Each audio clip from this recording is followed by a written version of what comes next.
শাহ একাডেমির পক্ষ থেকে সবাইকে শুভেচ্ছা। HTML বাংলা টিউটোরিয়ালে আজকের পর্বে আমরা দেখব HTML এর কালার সম্পর্কে। তো চলুন শুরু করা যাক আজকের ভিডিও পর্বটি। তো শুরুতে আমরা আমাদের যে নোটপ্যাড এডিটর সফটওয়্যারটি ছিল সেটি ওপেন করি। এটা আমাদের বিগত পর্বের প্রোগ্রামটি ছিল। তো HTML কালার কি সেটা ব্যবহার করার পূর্বে আমরা একটা উদাহরণ দেই। সাপোজ আমরা স্টাইল অ্যাট্রিবিউট ব্যবহার করেছিলাম বিগত পর্বের, সেখানে আমরা আজকে যদি সেই প্রোগ্রামটি আবার ব্যবহার করতে চাই তাহলে H1 এই হেডের পরপরে আমরা অ্যাট্রিবিউট হিসেবে স্টাইল ব্যবহার করে কোলন ডাবল কোটেশনের ভিতরে প্রপার্টি হিসাবে নিব ব্যাকগ্রাউন্ড কালার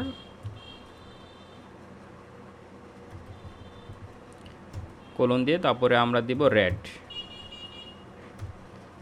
একটা সেমিকোলন।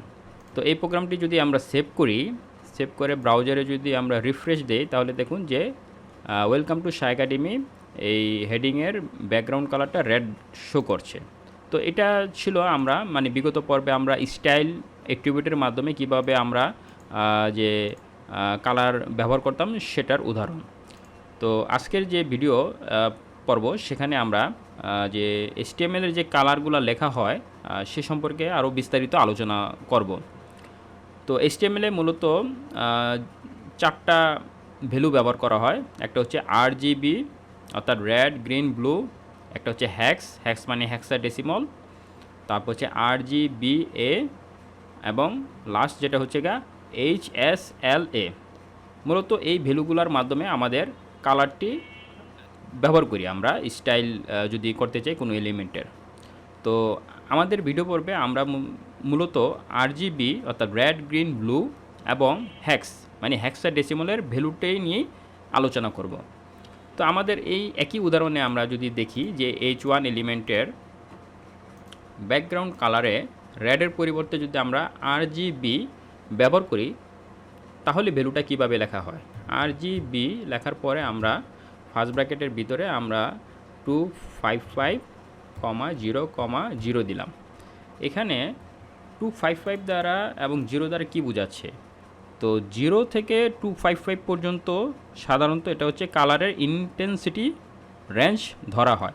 তো আমরা 0 থেকে 255 পর্যন্ত যে কোনো ভ্যালু ব্যবহার করে সংখ্যা ব্যবহার করে আমরা আমাদের পছন্দসই কালার ব্যবহার করতে পারবো। তো এই প্রোগ্রামটিকে যদি আমরা সেভ করি তাহলে আউটপুট কি দেখব?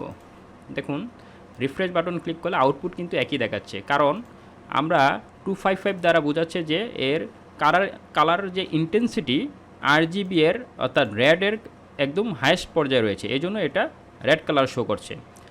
অনুরূপভাবে যদি আমরা এই প্রোগ্রামটাই গ্রিন দেখাতে চাই সেক্ষেত্রে কী করব? তাহলে আমরা প্রথমে দিব 0 এবং মাঝখানের যে ভ্যালুটা দিব হলো 255 অর্থাৎ রেড গ্রিন ব্লুর অর্থাৎ গ্রিনের ভ্যালুটা আমরা দেখাতে যাচ্ছি। এখন এই প্রোগ্রামটিকে সেভ করে যদি আমরা রিফ্রেশ বাটন ক্লিক করি, দেখুন আমাদের ব্যাকগ্রাউন্ড কিন্তু গ্রিন হয়ে গেছে।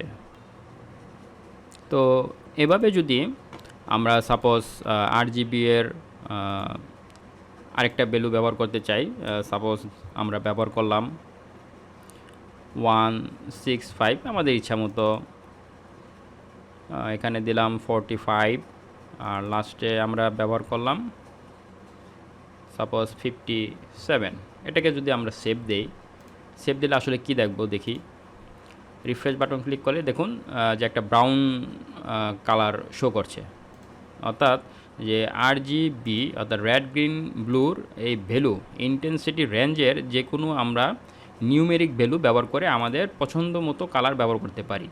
আমরা গুগলে গিয়ে যদি আমরা সার্চ দিই RGB দ্বারা, যে এরকম অসংখ্য শত শত হাজার হাজার আমাদের কালার কম্বিনেশনের RGB ভ্যালুটা আমরা দেখতে পাবো। তো এখন দেখা যাক হ্যাক্স ভ্যালু কীভাবে ইউজ করা হয় অর্থাৎ হেক্সাডেসিমাল।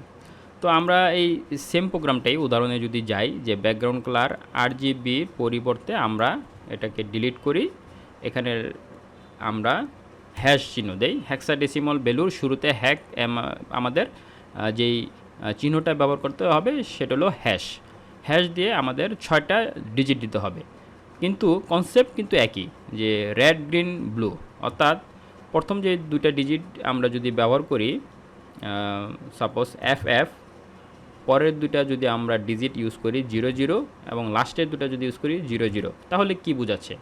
অর্থাৎ FF দ্বারা বোঝাচ্ছে হচ্ছে গিয়ে আমাদের রেড, পরের দুটা ডিজিট হচ্ছে গ্রিন এবং পরের দুটো হলো ব্লু।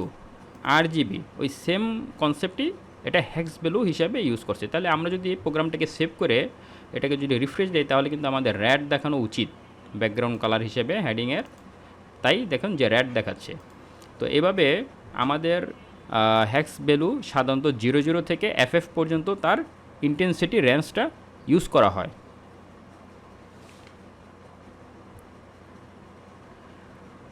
তো এখানে যদি আমরা আমাদের সাপোজ FF প্রথমে যদি আমরা 00, তারপরের যদি আমরা FF ইউজ করি এবং পরে আবার যদি আমরা 00 ইউজ করি, তাহলে কি দেখব? আমরা সেই একই কনসেপ্ট RGBর যে কনসেপ্টটা ছিল রেড গ্রিন ব্লু, তাহলে অবশ্যই এটা গ্রিন কালার শো করার কথা ব্যাকগ্রাউন্ডে। দেখুন রিফ্রেশ বাটন ক্লিক করার পর এটি গ্রিন কালার শো করছে। এভাবে আমরা হেক্সাডেসিমাল কালার কোড ব্যবহার করে আমরা আমাদের পছন্দের কালারটি ব্যবহার করতে পারি। তো শিক্ষার্থী বন্ধুগণ, আজকের ভিডিও টিউটোরিয়ালটি এই পর্যন্তই। আশা করি সবাই সাগানিমির সাথে থাকবেন। এখনও যারা আমাদের ইউটিউব চ্যানেলটি সাবস্ক্রাইব করেনি, তারা নতুন নতুন ভিডিও আপডেট পাওয়ার জন্য সাবস্ক্রাইব বাটনটি ক্লিক করুন। ধন্যবাদ সবাইকে।